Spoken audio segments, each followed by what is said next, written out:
예, 먼저 준비한 동영상이 있습니다. 그런데 내용 중에 다소 적절치 못한 대사가 있는데 너그럽게 양해 부탁드리겠습니다. 우리 영상 시작하겠습니다.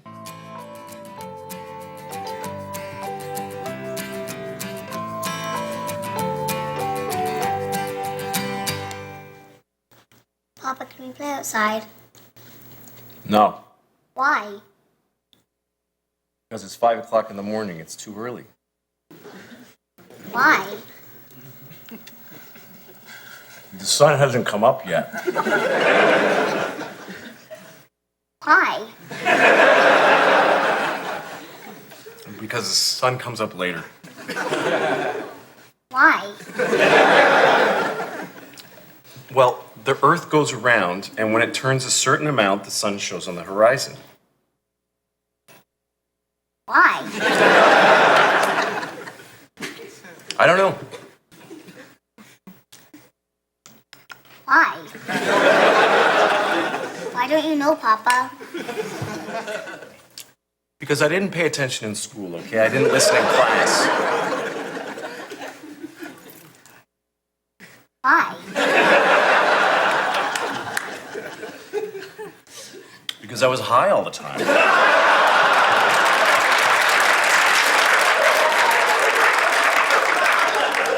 I smoked too much pot.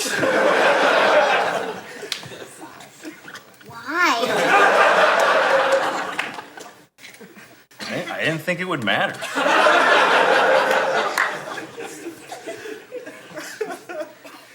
Why? I just figured my life would come together on its own. But then I met your mom, and you came along. So now I work at the muffler shop. Why? Well, it's too late for me to pursue a career now, and since your mom has a job with benefits, I stay home and I take care of you.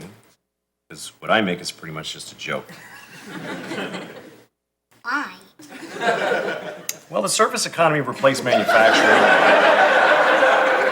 There's no real jobs in America anymore. Why? We had good jobs for a while, but it's just because we were lucky, and now we're unlucky. Why? It's just the way it goes. Why? Because God is dead and we're alone.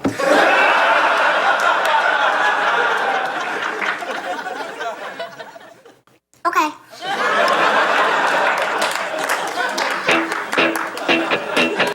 예, 재밌게 보셨습니까? 조금 과장되긴 했지만 어린 자녀를 키워보신 분들은 충분히 공감하셨을 것입니다. 저는 머지않아 직접 겪을 일이라 마냥 웃기지만은 않았습니다. 방금 본 영상은 2006년 미국에서 방영되어서 많은 인기를 불러 모았던 시트콤 럭키 루이의 첫 장면입니다. 저 역시 별 생각 없이 보면서 크게 웃다가 끝부분에서 가슴 아픈 쓸쓸함을 느꼈습니다. 호기심 왕성한 어린 딸의 좀처럼 끝나지 않을 것처럼 계속되는 왜? 라는 질문을 마침내 끊어낸 아버지의 대답 때문입니다. 그는 이렇게 말했습니다. 하나님이 죽어서 그래. 궁금해서 대본을 찾아봤습니다. 정확한 대사는 이렇습니다. 하나님이 죽어서 우리만 남겨졌기 때문이야.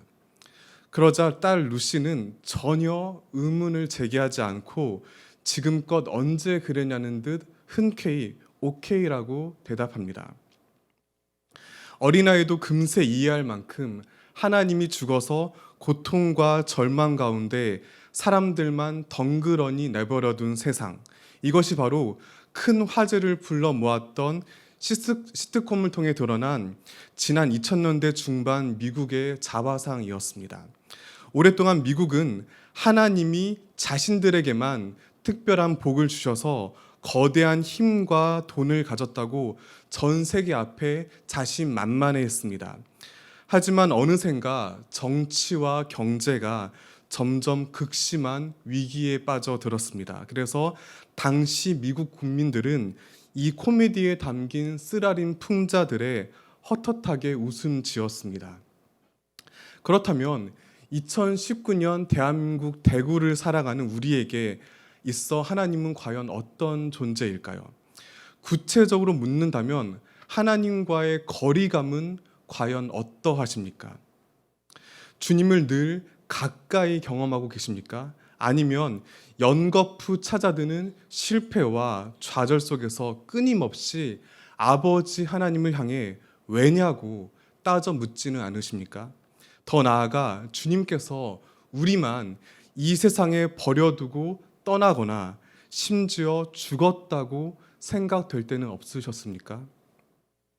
그렇다면 본문 속 예언자 스바냐가 마주한 그 시대의 절망을 살펴볼 필요가 있습니다. 그것은 바로 하나님으로부터의 버림받음에 대한 공포입니다.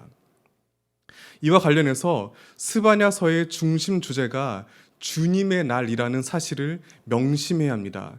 그는 유난히 주님의 날을 강조하였습니다. 스바냐 1장 7절과 14절 제가 읽어드리겠습니다. 주 여호와 앞에서 잠잠할지어다. 이는 여호와의 날이 가까웠으므로 여호와께서 희생을 준비하고 그가 청할 자들을 구별하셨음이니라. 여호와의 큰 날이 가깝도다. 가깝고도 빠르도다. 여호와의 날의 소리로다. 용사가 거기서 심히 슬피 우는도다. 이러한 주님의 날은 한마디로 하나님께서 승리하시는 날입니다. 이 시대 이스라엘은 자신들을 괴롭히는 주변의 모든 강국들을 하나님께서 직접 무찌르시고 찬란한 영광과 위엄을 선언하시는 그날을 간절히 손꼽아 기다렸습니다.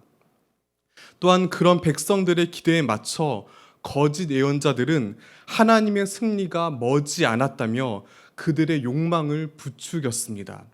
그들이 바라는 주님의 날은 당장 눈에 보이고 손에 잡히는 화려한 구원이었기 때문입니다. 즉 그들은 위기 가운데 하나님의 뜻을 올바로 깨달으려 하기보다는 자기들 입맛에 맞게 왜곡해서 현실을 잊고 진리를 외면하게 하는 또 다른 방패로 사용하였습니다. 그러나 스바냐는 그들과 전혀 다른 참된 하나님의 말씀을 외쳤습니다.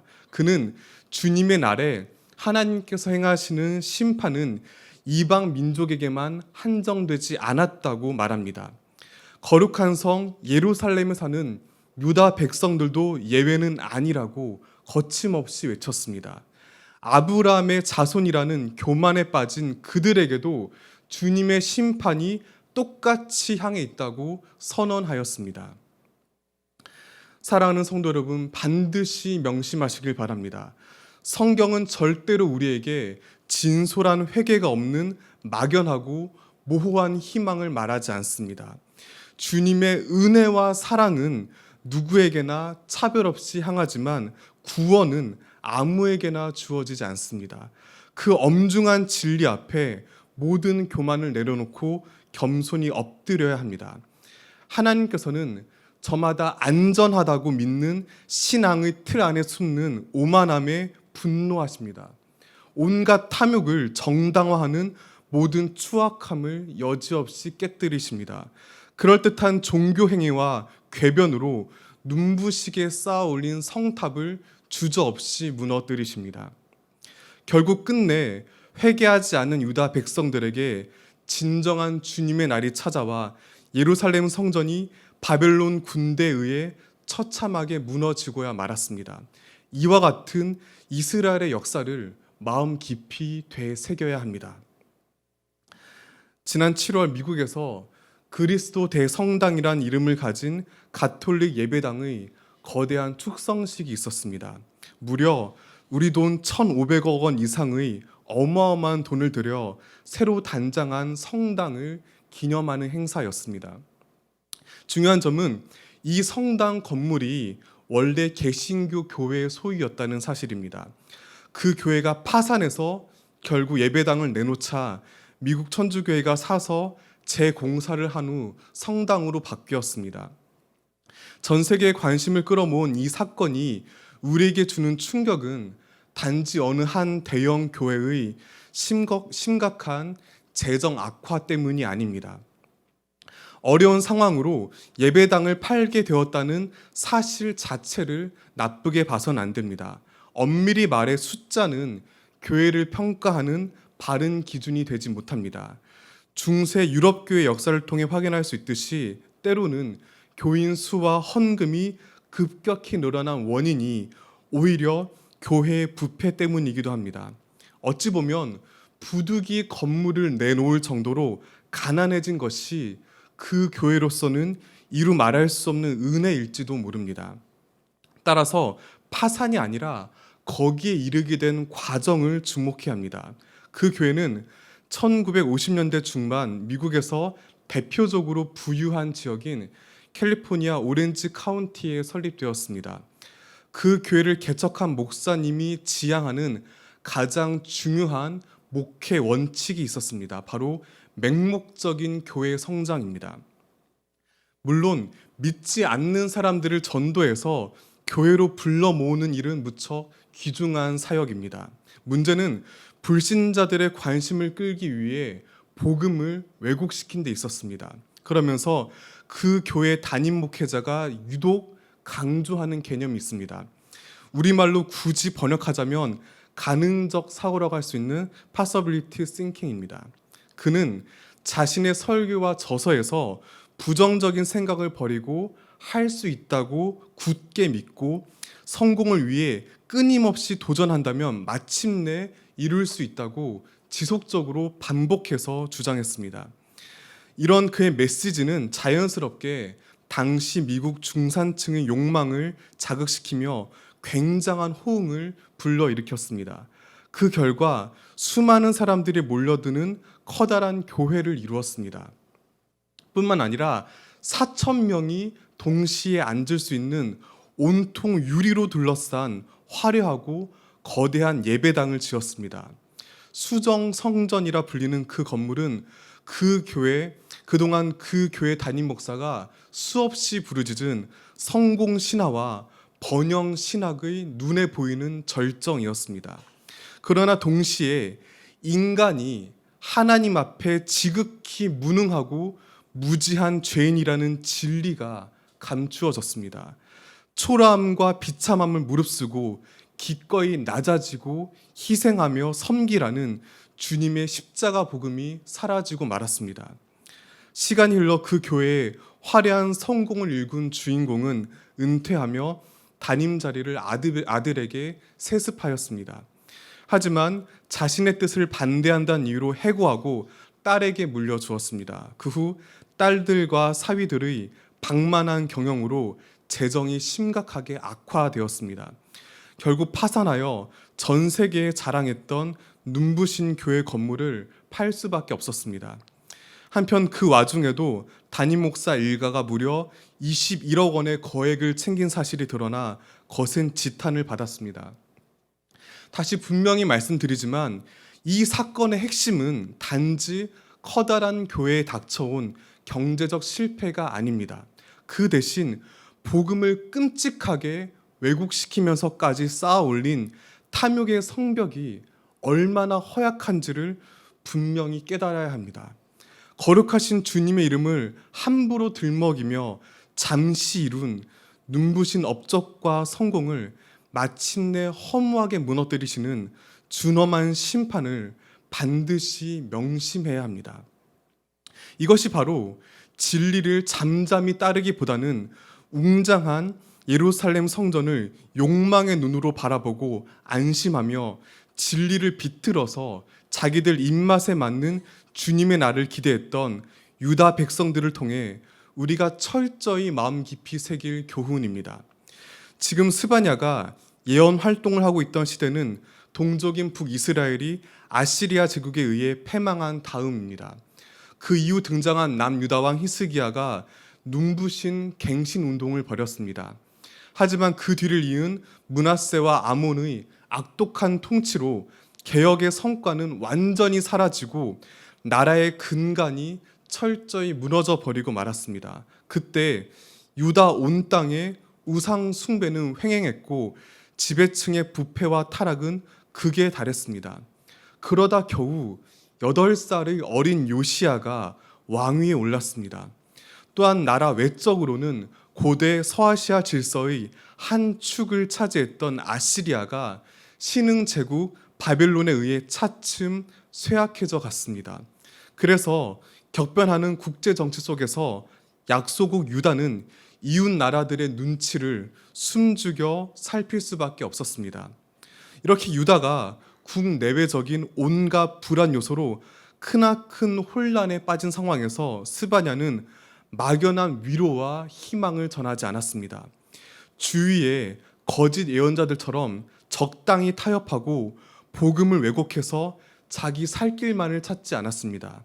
그 대신 이미 말씀드린 것처럼 유다도 예외 없는 전 우주적인 심판이 이루어지는 진정한 주님의 날을 거침없이 외쳤습니다. 이것은 백성들의 보편적인 기대를 여지없이 무너뜨리는 잔인한 선언이었습니다. 그런데 그렇게 엄혹한 스바냐의 예언이 그 결론에 이르러 전혀 다른 어조의 놀라운 구원 선언으로 바뀌었습니다. 그것이 바로 오늘 함께 읽은 본문의 17절입니다. 우리 17절 다 함께 읽겠습니다. 너의 하나님 여호와가 너희 가운데 계시니 그는 구원을 베푸실 전능자이시라. 그가 너로 말미암아 기쁨을 이기지 못하시며 너를 잠잠히 사랑하시며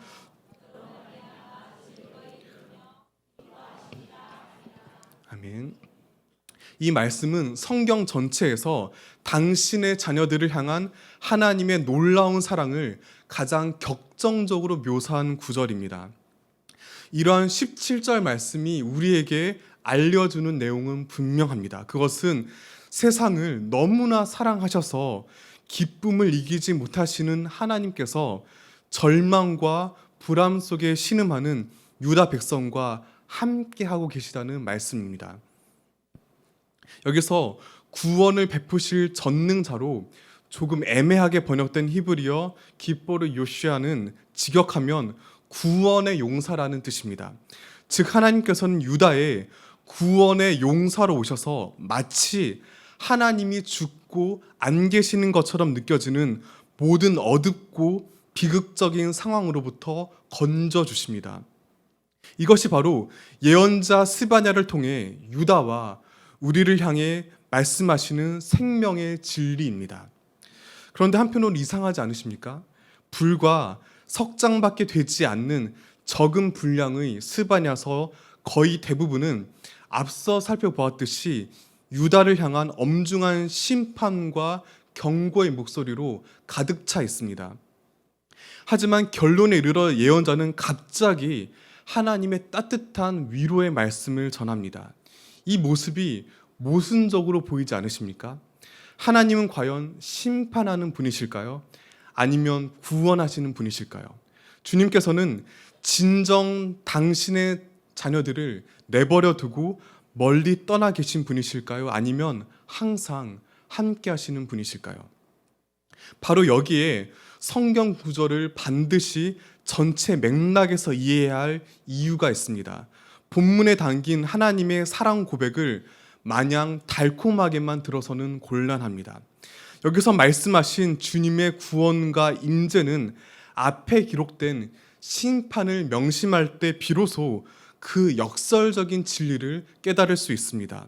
주님께서는 심판하심으로 구원하시며 없는 듯이 함께 계십니다. 하나님께서는 주님의 날을 선언하시고 북이스라엘과 마찬가지로 결국 남유다 역시 외국 군대에 의한 처참한 사륙을 겪게 하셨습니다. 뿐만 아니라 주님의 분명한 인재를 상징하는 예루살렘 성전을 완전히 무너뜨리셨습니다. 하지만 그렇다고 해서 하나님께서 그들을 더 이상 사랑하지 않고 외면하시는 것이 결코 아닙니다. 주님께서 당신의 자녀들을 가차없이 심판하실 때에도, 그들의 죄를 엄하게 꾸짖으실 때도, 때때로 당신의 얼굴을 감추실 때에도 여전히 우리를 변함없이 사랑하시고 강한 구원의 용사로 함께 하시는 분이심을 분명히 믿으시길 바랍니다.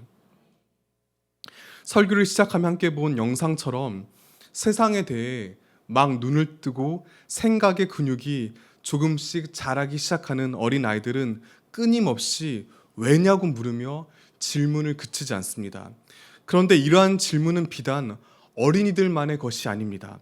살아가며 마주하는 도저히 납득할 수 없는 온갖 비극과 절망 가운데 모든 사람들은 평생에 걸쳐 대체 왜 이런 일이 나에게 일어났는지, 왜 지금 이런 상황이 닥치는지, 왜 그런 사람들과 부딪혀 있는지를 계속 묻게 될 수밖에 없습니다.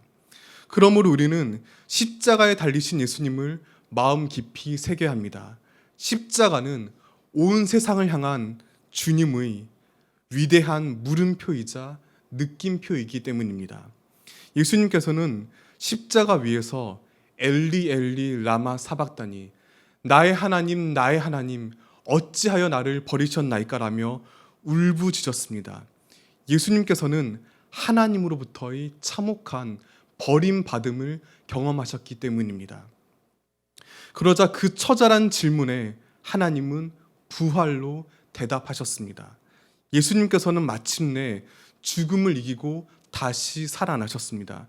그리하여 십자가 위에서의 버림받으심은 곧 하나님의 명백한 임재를 드러내는 구원의 통로가 되었습니다.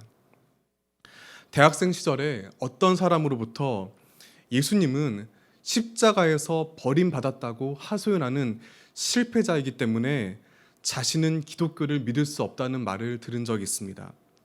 그때는 제가 많이 미숙하고 당황해서 제대로 답을 할 수 없었습니다. 하지만 지금은 자신 있게 분명히 말할 수 있습니다. 주님께서 비참하게 홀로 버려지신 까닭에 그 누구보다 초라하게 실패하셨기 때문에 오히려 그분만이 온 세상의 유일한 구세주가 되십니다.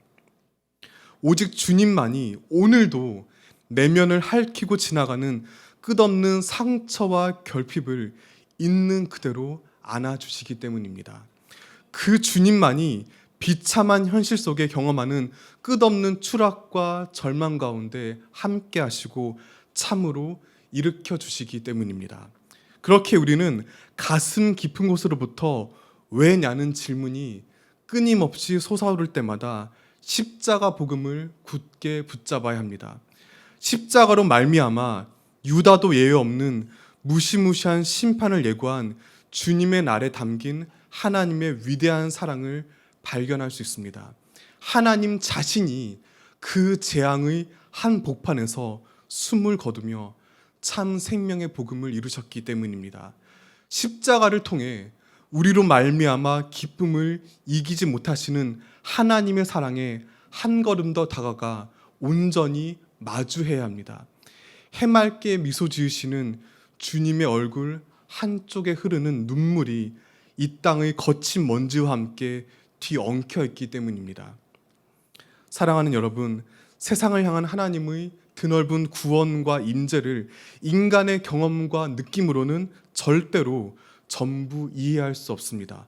오히려 정반대로 전혀 구원받지 못하다고 느낄 때, 하나님이 우리를 완전히 버리셨다고 고통스럽게 토로할 때, 그제야 비로소 참된 구원이 함께 한다는 진리를 결코 잊지 마시길 바랍니다. 우리를 구원하시는 승리의 용사이신 하나님, 우리로 말미암아 기쁨을 이기지 못하시며 사랑하시는 하나님께서 지금도 없는 듯이 항상 함께 하십니다. 그리고 반드시 다시 오십니다. 본문 16절과 17절을 공동번역 성경으로 다시 읽어드리고 설교를 마치겠습니다. 그날이 오면 예루살렘에 이렇게 일러주어라. 시온아 두려워 마라. 기운을 내어라. 너를 구해내신 용사 내 하느님 야훼께서 내 안에 계신다. 너를 보고 기뻐 반색하시리니 사랑도 새삼스러워라. 명절이라도 된 듯 기쁘게 더덩실 춤을 추시리라. 아멘. 기도하시겠습니다.